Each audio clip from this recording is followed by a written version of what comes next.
कलकत्ता के कंकालों का रहस्य। दोस्तों, कलकत्ता वर्तमान कोलकाता शहर हमेशा से अपने घने इतिहास, जीवंत संस्कृति और कभी न खत्म होने वाले रहस्य के लिए जाना जाता रहा है। लेकिन 19वीं सदी के मध्य में इस खुशियों के शहर पर एक ऐसा अदृश्य साया पड़ा जिसने इसे हमेशा के लिए बदल दिया।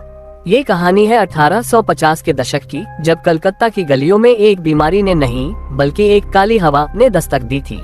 वर्ष 1854, Calcutta medical college. Doctor Anthony Hastings एक युवा ब्रिटिश सर्जन थे जिन्हें शहर में अचानक फैल रही एक अजीबोगरीब बीमारी की जांच का जिम्मा सौंपा गया था।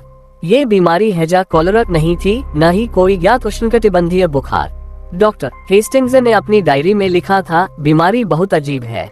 रोगी को तेज बुखार नहीं आता, बल्कि उसके शरीर में अचानक नीलापन छा जाता है और वह सिर्फ 48 घंटों में पूरी तरह सूखकर मर जाता है, जैसे कि उसके शरीर से सारी जीवन ऊर्जा चूस ली गई हो।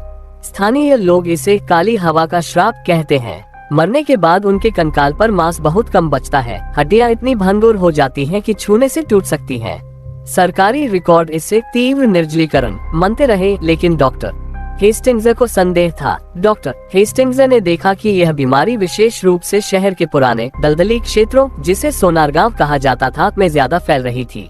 उन्होंने गुप्त रूप से कुछ स्थानीय सहायकों को साथ लिया और दलदली भूमि के पास एक परित्यक्त हिंदू मंदिर के अवशेषों की खुदाई शुरू की।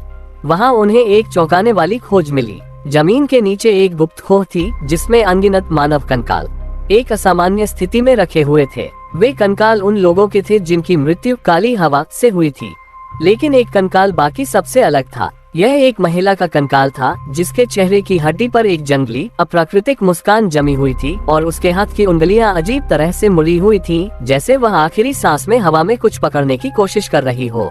डॉक्टर हेस्टिंग्स ने महसूस किया कि यह केवल बीमारी नहीं थी, ये जगह किसी प्राचीन नकारात्मक ऊर्जा का केंद्र थी। जैसे ही डॉक्टर हेस्टिंग्स उस भंगुर कंकाल को छूने वाले थे, उन्हें एक सहायक ने पीछे खींच लिया।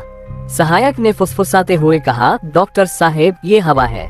इस जगह की हवा काली हवा। लोग कहते हैं कि यहाँ एक पुरानी जादूगरी तारांकन दफन है जो जीवन के सार को सोख लेती है।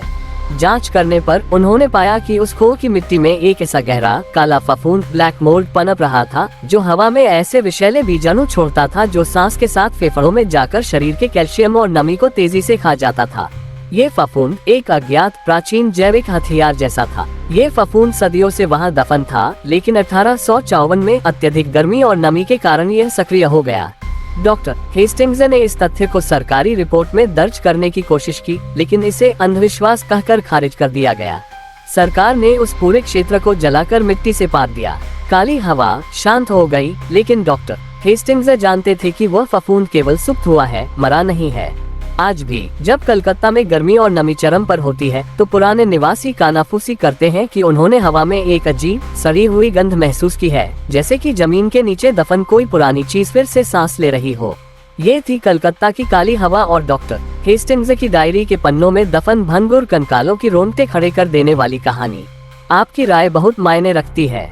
कमेंट करके जरूर बताएं। आपके प्यार भरे लाइक्स का बेहद शुक्रिया।